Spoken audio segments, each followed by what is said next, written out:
everybody. Did you ever have that crazy cotton picking uncle? Started a family gathering with these three guys, walk into the bar, kind of like Eddie at a Christmas Vacation. I happen to know those other two guys. My name's Stu Turley, President and CEO of the Sandstone Group. We got us an action-packed podcast today. I'm talking to two guys. Not only are we going to cover COP28, we're going to talk about the flatulence that's going on around the world right now. There used to be a fist bump between President Biden and Prince and Saudi Crown Prince. That was a fist bump that went around the world. John Kerry upped that this past week. He did a flatulence that went around the world. So we're going to also go to RT Trevino. He's one of them big dogs over there at Pecos Operating. And I mean, RT is the podcast host of the Crude Truth podcast. Welcome, RT. You're at a family conference, an investor conference. Is that right? I am. It's been a great time, and I'm down here in Fort Lauderdale in December. There are people in the ocean right now as we speak here. I mean, I'm just blown away. I mean, in Texas right now, it's like 40 degrees, or so I don't know what it is, but definitely we don't got people in the lakes. And but no, I'm down here at a great event called it's a group called the Family Office Club, and they have a giant summit every year, and they put on and bring in a bunch of investors and a bunch of investees, I guess, people that are looking that have things, I guess. And but I got invited by a guy named Kyle, the gentleman that runs this. His name's Rich, great guy. And then I even got to meet two other Rays last night. And I, other than my son and my dad, as we all know, I've never been in a room with three different guys named Ray at one time. So it's been pretty fun. You are the third, right? I am the third. Well, I never knew my grand. Well, anyway, but anyway, I definitely want to keep this podcast moving today. Let's introduce the great one, and then I want to get back to the flatulence. Let's go. Stu. Okay. Hey, the great one, David Blackmon. I mean, he's on the Telegraph. He's in the Forbes. He is on the Daily Caller. He's on the Energy Transition podcast. He's on the Energy the Energy Question. I can't keep up with this man. He is a legend in his own mind. Hey, welcome, David. You betcha, man. You bet. We're going to have to cut down on John Kerry's fiber intake, I think. Oh my goodness. This conference. Okay. He's been spreading those emissions around, hasn't he? Oh my goodness. He almost yes, he had a Biden moment yesterday. I am not kidding you. The video, I talked about it last night with Michael and I on our podcast. We had the producers slide in. That was a horrible one. We had him pull in the video clip, and he's sitting there and he's talking about how bad carbon is. And he goes, we got to get us rid of oil and gas. They're the worst things in the world. And I think it looked like Ursula from the EU, but I don't think it was. And she went, whoop. And yeah, I mean, you could tell she about threw up. That lady about threw up. And so here he is. He's trying to blame a dog. I swear he just kept going, and he's looking for the dog to blame. I don't know that he didn't try to blame somebody, and that was disgusting. So, David, give us your take. Well, I think you pretty well covered that ground, Stu. I'm not sure there's much to add. I'm going to try to contain myself during the course of recording. What is your take on the flatulence? I love it. What's your take? Yeah, well, that's a gaseous emission, and they're all about cutting those at COP28. Do you think AOC would be all upset at him? Guys, I can't believe I missed it yesterday. I mean, I've been here, but that is hilarious that this is making national news. God, it is. We must not be worried about anything else in the world if this is what's making national news, huh? Well, I mean, if you listen to those people, we're supposed to be worried about everything in the world. Everything's a disaster and an emergency, and it's a climate crisis, and yada, yada, yada. And so John Kerry, who is unappointed, unelected, salaried official in the White House in a made-up job called Climate Envoy, at least pretended to commit the United States to this deal to shut down all, what do they call it? Unmitigated coal plant, what is the word they use? Golly, I can't even remember what it is. Oh, Coal plants that don't have any scrubbers or CCS attached to them, right? That's oh my God. but Anyway. David, they can't get the pipelines. They need almost 7,000 miles of pipelines in order to get that done, in order to get the CO2 to pump out. So how in the heck you got the regulatory agencies from the EPA over here going no, and then you got the Biden administration over here going shut it down, and then you got the grid managers over here going we're gonna die. I don't know. Well, the word I was searching for, excuse my brain fart there, is unabated coal plants. Well, we don't build unabated coal plants in the United States, and we haven't built unabated coal plants in the United States for probably 30 years or more now. And so I don't even know what this agreement is really about. What I do know is the United States doesn't have a dog in this hunt, and it's a solution in search of a problem for us. Now, these other countries, they claim they have 59 countries signatories to this agreement. I'm not even sure the status of the agreement. It's certainly not a treaty that would have to be ratified by the Senate, but it's countries, it's small countries who have very few coal plants themselves. And guess who's not a signatory to it? China and India. And so, I mean, it's just the most meaningless thing, but you would have thought that John Kerry had saved the world by the media coverage this meaningless thing got from our news media. It's just the biggest, it's really a shame on how this is going. It's like, if we're really worried about the climate and doing better, the two most populated countries in the world should be signing on that line just along with us. And, I do got a question for you guys. I've kind of been out of it a little bit yesterday and today. What about this whole natural gas thing that's going on, where they want to ban natural gas in the United States, or what is that? I'm missing. I feel like I'm not getting the whole story. Well, the Biden administration is also trying to pass regulations that would make it impossible to build new natural gas power plants. And, that's, the whole reason we've been able to cut our emissions profile in the United States to 1990 levels, I think now, is because we've been displacing coal with natural gas in power generation. And, the Biden administration wants to force the replacement of these coal plants with nothing but wind and solar. Well, coal is 20% of our electricity in the United States, and it's base load. It runs 24 hours a day. It's reliable, and it's safe, and it's cheap. Wind and solar are very expensive, unreliable, and they fail when the weather gets bad. Okay. So this is a plan that isn't going to work, and everybody knows it's not going to work.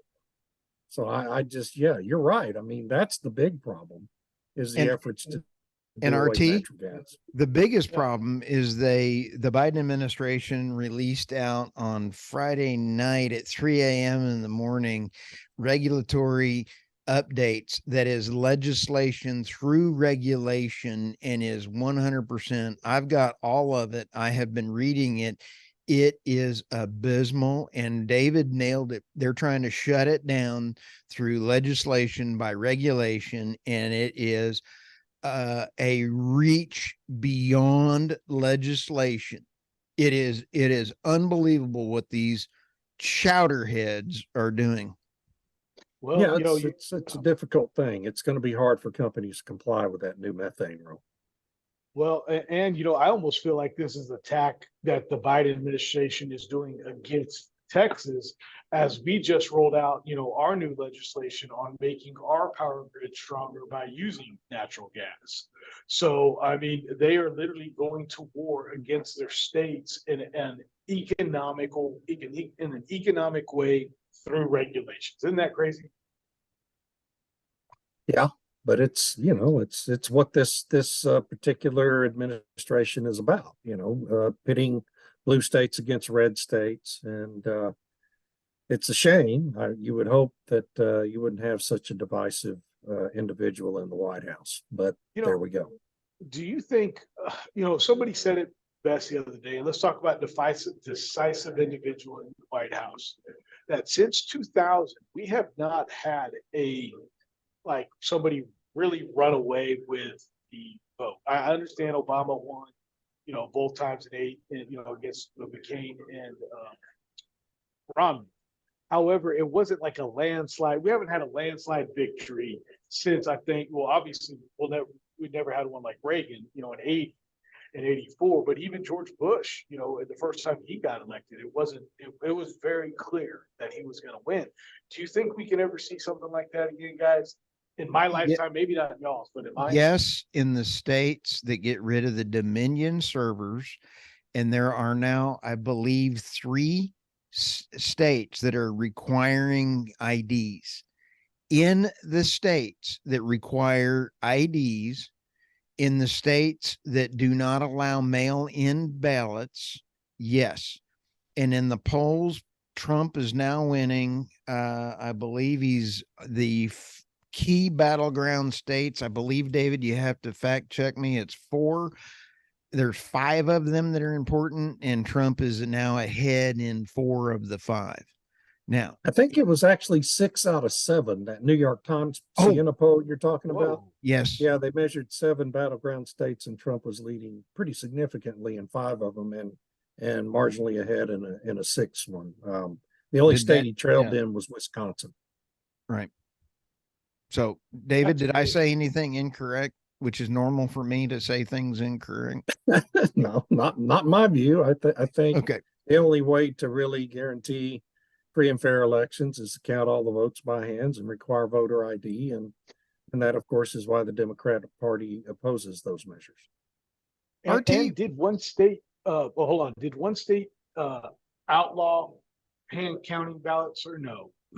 The state of Arizona is actually suing county commissioners courts or election boards, who try to require hand counting of ballots. Now think about that. I'm going to say that again. The state of Arizona, Democratic governor, Democratic attorney general in Arizona is suing county election boards who move to require the hand counting of ballots. That's pretty incredible. Guys, the 2000 election in Florida, and funny, I'm here, changed the game completely, and that was probably a true close election. I get it, but I think that changed everything right there, Now, Stu, you were going to ask me a question? I forgot. What did you think about Dick Durbin, Senator or Chowderhead Durbin, saying that illegals should have, and I'm going to use the word illegal because you're breaking the current laws on the books by rolling across the border. And he's wanting illegals to serve in the military. And yesterday I saw, believe it or not, the videos of the Chinese men coming across. RT and David, I've been around my dad all my life. He is military, 30 years in the military. When a military man, and everybody I know, and they're used to standing while they're in the service at military rest, these gentlemen, any military man has a way of standing that he has been trained. He knows what the hell he's doing. And I saw a whole line of Chinese military age men standing like they were going to battle. I guarantee you, everybody has seen that film, and I'm not the only one that said it. I think I was the only first one that said it out on social, but it scares the snot out of me because we've had 2 million come in. We've had a lot of people come in. Didn't we do this during World War I? During the time of the great, when people were coming to America, that we were literally, they were coming in on one boat, and then we were signing them up for the military and then sending them out. I have no problem with anything like that. If somebody wants to sit here and serve for my American military, I'll give them citizenship all day long, okay? Because they are protecting our rights and freedoms. Now, to the point of these guys coming in, Stu, okay? These guys coming in, and for our listeners out there, Stu's just boiling over there. I'm not going to let him talk yet. Everybody needs to read 1984 by George Orwell and The Art of War by Sun Tzu. And I think I butchered it. But if you don't think that those guys are here, look what's happened now with all these, and I'm going to use the word Hamas, not Palestinians, all these Hamas individuals that are doing these protests now here in America. You have the Chinese coming in. What is the best way to go ahead and take over? You infiltrate, i.e. the Trojan horse. This is very nerve-wracking to see all those gentlemen coming in over the weekend. Absolutely. I did see that. Did you notice the stance? I saw them all standing. I mean, I didn't pay too close attention to it. I think if you're around military men, and anybody in the military will back this up. Anyway, David, what personal opinion. Yeah, no, I think that's valid. I think that Senator Durbin probably isn't his intention, but he's tacitly acknowledging that about 90% of the illegal immigrants that have come across the border, or the 7 million that have come across the border that we know of since Joe Biden took office, probably 90% of them are military age males. These aren't families, they're not children. They're military age males from countries all over the world, many of which are on the terror watch list, that have been allowed to stream into this country. And so he's looking at that and thinking, boy, you could build a big army with those folks. But that's it's a different world now than it was in World War One. Yeah. And this is we didn't have organized terrorism sponsored by nation states in 1914 when that policy was in effect, and it was our policy then. And a lot of people served bravely and honorably in the military and got their U.S. citizenship that way. And that was an honorable thing to do. I'm not sure you can necessarily do that today, given the state of the world in this under this president, unfortunately. And whatever. We're supposed to be talking about energy. That's I know. I do want to say one other thing, and you are absolutely right. You talked about all these people coming in, but it's also an entire new voting block that's coming in. We're not populating. That's why the border's open. Yeah. Yes, and they're creating a whole new voting block of population of people to vote. But no, I'm right there with you, David, because I was like, what other interviews do we have? We had COP28. I know I'm excited. By the time this airs, I should have an interview with Grace Stanke again. She's actually at COP28 herself, so I'm excited. So if you haven't checked that one out, please do. That's as close as I'll get to being there. And speaking of being there, guys, y'all's episode this past Monday of Energy Transition, and I can't believe, David, you let Stu come on. But that was a great episode of Energy Transition. And Irina Slav, if you hear me, come back soon, please. Okay. I'm only warming that seat for Irina. I am only warming that seat for Irina. You know what, guys? You guys look at what y'all are talking about on that show right now with the military. Okay, let's talk about that. The military advances that Venezuela are now doing against Guyana is huge. And so you've got Armando there in Brazil, right there looking at everything. He's hands-on. So for all our listeners out there that haven't listened to the energy transition, please do. What do you think about that, David, about Guyana possibly having to fight for their oil? Well, so here's the point I made today. Yesterday, the day before we recorded this episode, Maduro announced that his government is making formal claim to what is about 60% of the landmass of Guyana. And this is a territory that an international tribunal ruled was Guyanese property in 1899, 124 years ago. and to which Venezuela has no legitimate claim whatsoever, but they want that territory because it would come with a claim to part of the major oil resource that's offshore Guyana that ExxonMobil and Hess Corporation have been developing for the last 5 or 6 years. There's billions of dollars at stake. Obviously, there's the discovered reserves so far amount to about 11 billion barrels of oil. So there's hundreds of billions of dollars involved of potential revenues. And that's why Maduro is making this grab. If the point I made about that is the United States government is going to be very reluctant to intervene to protect the interests of two big oil companies. If this was the electric car divisions of Ford and General Motors down there, who had a lot at stake, we'd already have sent in the Marines to protect Guyana. Guyana has no army. It only has 800,000 citizens. It has no real means of protecting itself from a military standpoint. And it's shameful, frankly, that the United States has allowed this dispute to go this far. And it's pretty much time for the Biden administration to be thinking about what to do about it. I agree. I mean, you look at this is now the third major conflict on a third different continent. And we can go back, and when you go back, and if anybody has not read The Prize by Daniel Yergin, please read it. Because one of the bases of that entire 3-inch book is that every single world war and major conflict in history had to do with some form of a natural resource. And here we are, you have Russia invading Ukraine. There are oil fields in the area that Russia wants. There is oil on the seas of Israel. I do know that. And now we got this one. And it just blows me away how our administration definitely is not looking at the interests of these. Like, if we're supposed to be big brother, why are we not helping out this small country? We're helping out Israel and Ukraine. You know why? In my unprofessional opinion, I believe it's because there's no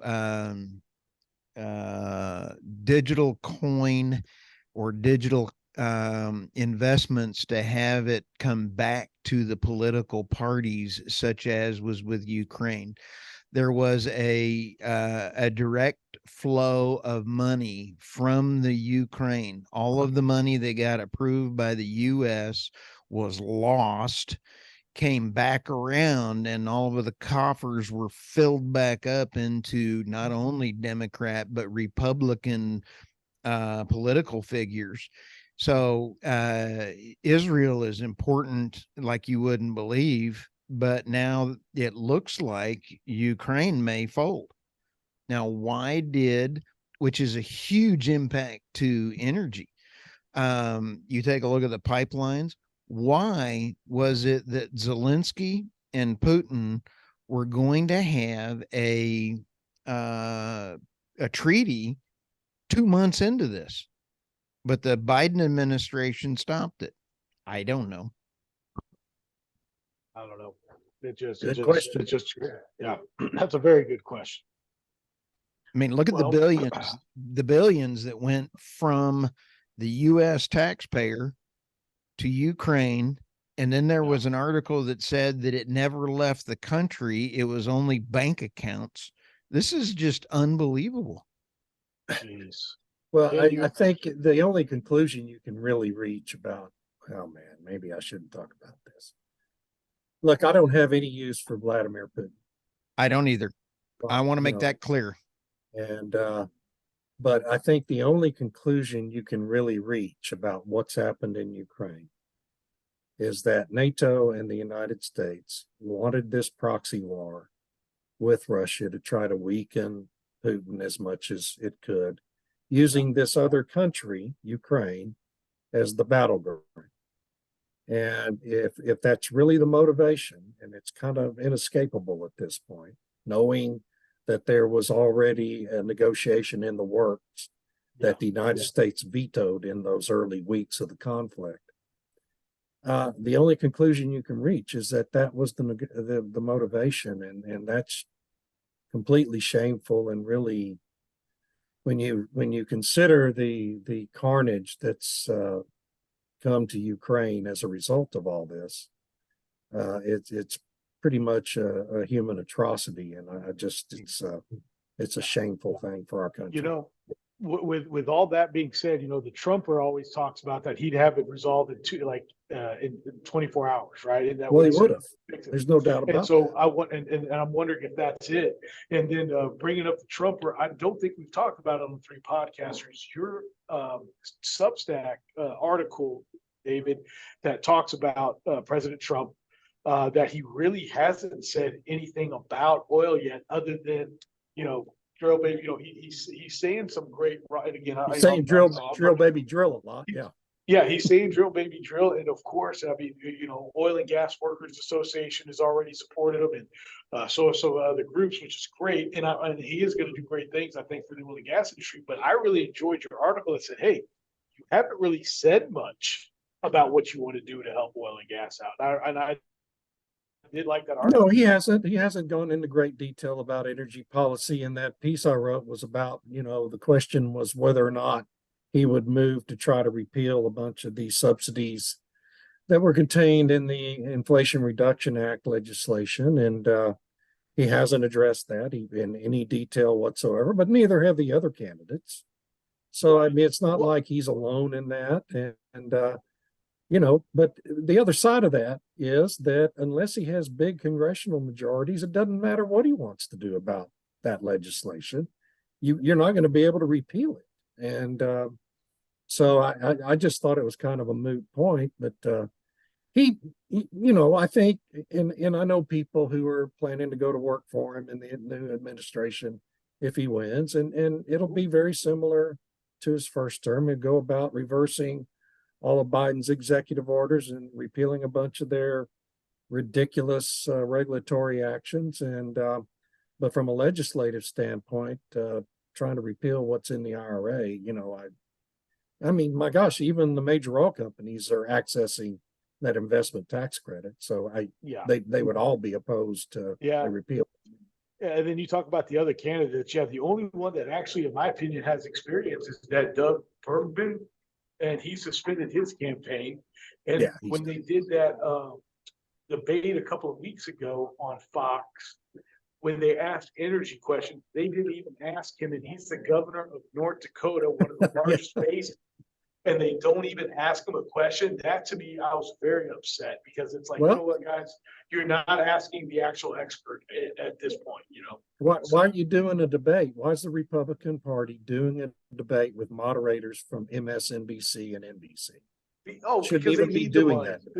They should be. Well, nobody should be doing it, because, like you're saying, I mean, the Trumpers got the run on this.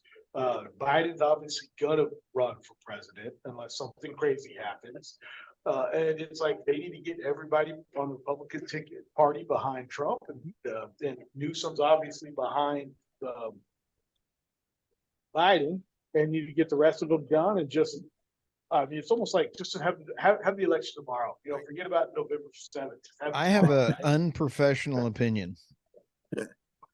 My opinion is, and I'm going to go on record, you will see Biden stumble along until March. I believe it's March when he suddenly can retire and he can say, I don't feel any good anymore. When he wakes up and has about 15 minutes of sanity. If he does say, I don't want to run in March, the Democrat Party rules that they can absolutely pick anyone they want without having to go through any voting processes for a Democrat. So as a Democrat, I would sit back and kind of go, my vote for the primaries don't matter. And again, if that's the case, and if Democrats are okay with that, then you know what, that just shows where we're truly headed as a country. But we should have primaries. But hey, you know, what do I know? I don't know. I used to enjoy the old smoke-filled rooms. I think that's a better system, frankly. But that's just me. You just like smoke.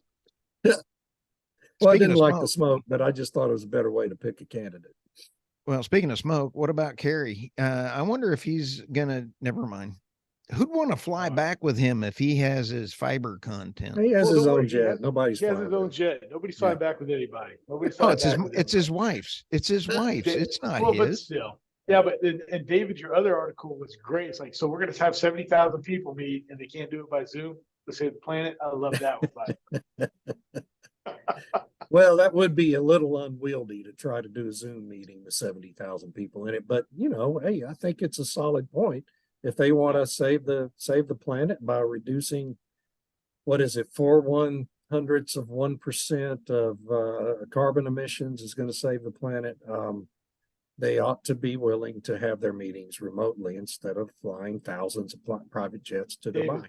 you talk about 70,000 people on a Zoom. If I recall, during COVID, there were a ton of Zoom sponsored and powered concerts across the world. Sure, where yeah. Millions of Yeah. people Zoomed in. So no, they could do it. They could do Yeah, it. they can do it.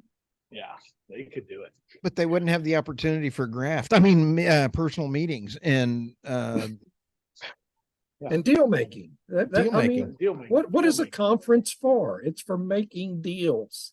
Okay. Speaking of that, I can't wait yeah. to do. Yeah, I can't wait to do NAPE. And I'll tell you what, we have 4 Oh, yeah. booths. I just visited with Leanne and Drew yesterday. We have sponsors. We still have room for more sponsors. And I guarantee you, with our 4 booths, we already have a lot of gear. We're going to have live deals going on so that if you have a deal and you're over there going, hey, is this a good deal? I got a whole team of people that are going to go back and go, well, here's the offset wells. Here's what it is. This is a great investment. And by the way, anything investing in a lot of things, RT, and you're there at a family office are what? Tax can help reduce your tax burden. Yeah, I'm like, where am I at? Yeah, no, I've never seen it. I love it. People are more about the tax write-offs than they are about like returns. Passive income. I'm like, yeah, passive income. Thank you. It shows how good I am. Yeah, I passive income, but it's great. Yeah, no, and you talk about deals. I mean, they got rooms here for deals. So yeah, no, they're over there at COP28 making. You're absolutely right, David. And again, if those of y'all that don't follow David Blackmon on his Substack or on his LinkedIn, or at Forbes, or at Reuters, please follow David Blackmon. I don't write for Reuters. Daily Not Wire. Reuters. Telegraph. Daily Caller. Petroleum Economist. World. Oh, that's right. Yeah, we got blacklisted from Reuters, like we've been blacklisted from other people. Yes. Not going to talk about it. Hey, as the 3 podcasters, we got blacklisted from McDonald's. So, hey. Yeah, I've made too much fun of Reuters. They've never in a million years let me write for them. I call them hemorrhoids, but we'll leave that alone. All right. Hey, with that last round, RT, you've been in rare form. It's kind of fun to see you not sitting naked on a pump jack. So, Oh, I'll give her 2 seconds. Did y'all see that Stogner dropped? I'll do this. She dropped. I haven't even reached out to her yet or anything, but I saw she dropped out of the railroad race. I didn't know that. And yes, I saw it either Monday. Stogner. She dropped out of the railroad. She fell off the pump jack, huh? And she was running as what, a libertarian this time? As a Freedom Party, but no, she dropped. And again, I have not talked to her. This is just what I saw on Twitter. I always liked what she was doing out there. She's stirring the pot. I liked it. And but she's running for district attorney now of Ward and Reeves County, and it's a Democrat. I have not talked to her, but I did see that. So anyway, so she's running as a Democrat, did you say? As a Republican. As a Republican. Well, I like her. I think she's probably a really good lawyer. I think she's really a Democrat and she ought to just come out and admit it. But, I like what she's doing on the orphan well things. I think that's a hoot. No, she's bringing attention. She's definitely bringing attention to things that are going on. And, there's unfortunately, I don't think it was all done in those counties by oil and gas. People don't know there's mines out there. There's old mines of think of uranium and things like that. So, it's a mess out there and not all done by oil and gas. And, the public service she's done, we ought to give her credit. is to bring attention to a real problem of orphan wells. That's been a problem in this state for a long, long time. The industry spends a lot of money, millions and millions of dollars every year trying to police it. But this is a state where we've had well over 1 million wells drilled over the course of a century and more. Yeah. And, those wells change ownership constantly. And it's a very difficult thing for the Railroad Commission to adequately police, but they do a good job of it. Yeah. But good for her for bringing attention. So I don't remember what it was that you said, Stu, that maybe, you were talking about riding the pump jack. Yeah. And she's not running for railroad commissioner anymore. Yep. I'm just glad you're not naked out there because. Yeah, that's right. You were making fun. Yeah. Yes, I was making fun of you. Yeah. No, we got some great things around the corner.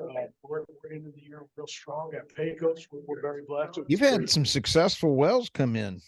We had a good year. We can't complain. God is good. All of it goes to him. And I'm rounding out the year, and I'm excited that in 2024, I've already talked to individuals to be co-hosts on the cruise trip in 2024. Just expanding. Yes. And so I'm just excited to even be bringing on more people in 2024. Already got great people lined up from more life coaches talking about the just trying to be a better person. I had one on, a great lady named Christy Kearns, released that episode last week. I'll have one on here at the beginning of the year. Because hey, it's 2024. It's going to be a new year.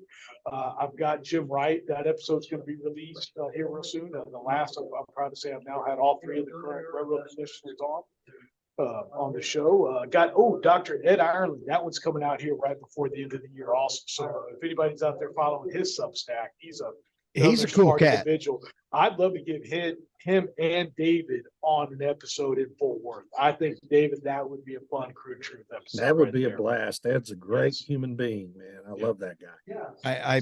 I'll tell you, I've had only a couple interactions with him, but he is a class act. David, what's the last word for you?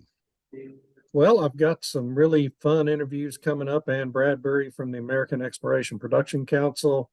Hugo Kruger from South Africa, an energy expert down there. We're going to talk about the situation in South Africa. And Robert Bryce, Robert Bryce, who's one of the most brilliant energy writers working today. We're going to be doing an episode with him here in the coming days, and really looking forward to that. And I just recorded an episode, a follow-up episode with Megan Lapp to talk about big wind in Wales. Oh, awesome. Awesome. Big wind. Big wind. I love it. I'm going to start using those words. Big wind. Yeah. Big wind. I'll tell you, big wind. Carrie did that over in Dubai. And when I got a bunch of really big ones coming around the corner, not wind, but I got some big interviews coming up. And they are just as crazy. We have a lot of politicians lining up because of all of our reach. RT, your reach, David, your reach, and my reach. So NAPE is where deals happen, but our three podcasts are where reach happens. Reach out to us and we can get the reach out for your company. So with that, that was really good. Thank you. I spent all 15 seconds ago figuring that one out. Thank you all very much for listening to the three podcasters walk into a bar. All of our contact information will be in the show notes. Thank you. And we will see you guys next week.